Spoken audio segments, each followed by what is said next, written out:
চাকরির সব গ্রেডে অযৌক্তিক ও বৈষম্যমূলক কোটা বাতিলের দাবিতে ঢাকা চট্টগ্রাম মহাসড়ক অবরোধ করতে যাওয়ার পথে পুলিশের বাধার সম্মুখীন হয়েছেন কুমিল্লা বিশ্ববিদ্যালয়ের শিক্ষার্থীরা। এ সময় পুলিশের সঙ্গে শিক্ষার্থীদের পাল্টাপাল্টি ধাওয়ার ঘটনা ঘটে।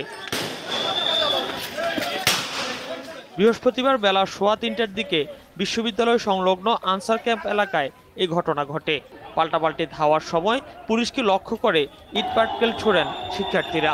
পরিস্থিতি নিয়ন্ত্রণে পুলিশ কয়েক রাউন্ড ফাঁকা গুলি ও কাঁদানে গ্যাসের শেল নিক্ষেপ করে।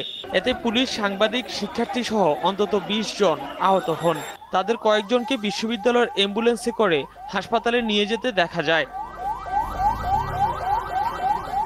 ঘটনাস্থলে আছেন কুমিল্লার অতিরিক্ত পুলিশ সুপার খন্দকার আশফাকুজ্জামান। তিনি প্রথম আলোকে বলেন, আমরা শিক্ষার্থীদের শান্ত করার চেষ্টা করছি। শিক্ষার্থীরা আমাদের উপর হামলা করেছেন। আন্দোলনরত শিক্ষার্থীরা জানান, কেন্দ্রীয় কর্মসূচির অংশ হিসেবে বিকেলে ঢাকা চট্টগ্রাম মহাসড়কের কুমিল্লার কোটবাড়ির দিকে যেতে চাইলে পুলিশ তাদের বাধা দেয়। সর্বপ্রথম এখানে অবস্থান করছি আমাদের ইউনিভার্সিটি হলে যারা বেঁচে বাইরে থাকে সেই বাইরের জন্য।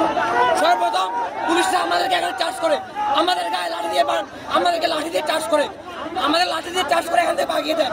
তারপর আমরা ফেসবুকের মাধ্যমে জানতে পারি ক্যাম্পাসে আমার ভাইদেরকে লাঠি চার্জ করা হয়েছে, আমার ভাইদের গুলি করা হয়েছে। কুমিল্লা বিশ্ববিদ্যালয়ে দুটা গ্রুপ থাকে, একটা থেকে ক্যাম্পাস এরিয়া, একটা থেকে শহরে। আমরা যারা শহর থেকে এসেছিলাম আমরা সংখ্যায় কম ছিলাম, পুলিশ আমাদের এখানে হুমকি দিয়েছিল এবং আমার এই ছোট ভাইকে সে বলতেছে একে ঘিরা ভেঙে ফেলবে। আমরা তো কিছু বলি নাই, আমাদের হাতে কোনো অস্ত্র ছিল না, আমরা নিরস্ত্র ছিলাম।